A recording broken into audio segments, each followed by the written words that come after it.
అదే ఒక 15 ఏళ్ళు దాటి 18 ఏళ్ళు అవి వస్తున్నప్పుడు నాన్న సిగరెట్ కాల్చొద్దురా, లేదా బాగా చదువుకోరా, రాత్రిపూట వెళ్ళి ఇంటికి రారా, ఇలాంటివన్నీ చెప్పినప్పుడు మా నాన్న ఏంటి బాగా నసదొబ్బుతున్నాడు, చేదస్తాం అనుకుంటాను, మా నాన్నకి సరిగ్గా తెలియదు అనుకుంటా బతకటం, అందుకని ఇలా అయిపోయాడు అనుకుంటాడు.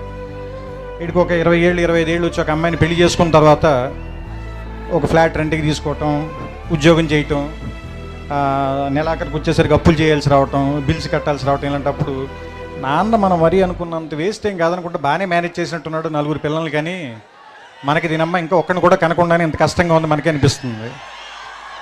ఆ తర్వాత ఒక 35-40 దాటిన తర్వాత పిల్లలు కొంచెం పెద్దవాళ్ళు అవుతుంటే స్కూల్ ఫీజులు, రికమెండేషన్లు, ఆ తర్వాత వాళ్ళకి ఏదైనా ఒంట్లో బాగున్నప్పుడు రాత్రిపూట హాస్పిటల్కి పరిగెత్తటాలు, ఏదైనా కష్టం వస్తే డబ్బుల కోసం ఎత్తుక్కోవటాలు, ఇలాంటప్పుడు నాన్న గుర్తుంచి కళ్ళల్లో నీళ్ళు వస్తాయి, అయ్యి బాబు ఇన్ని కష్టాలు పడి మన అందరినీ పెంచి ఇక్కడ దాకా తీసుకొచ్చాడని.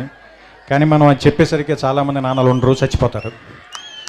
అందుకని నా ఉద్దేశం ఏంటంటే నాన్న బతికుండగానే మనందరం థ్యాంక్స్ చెప్దాం.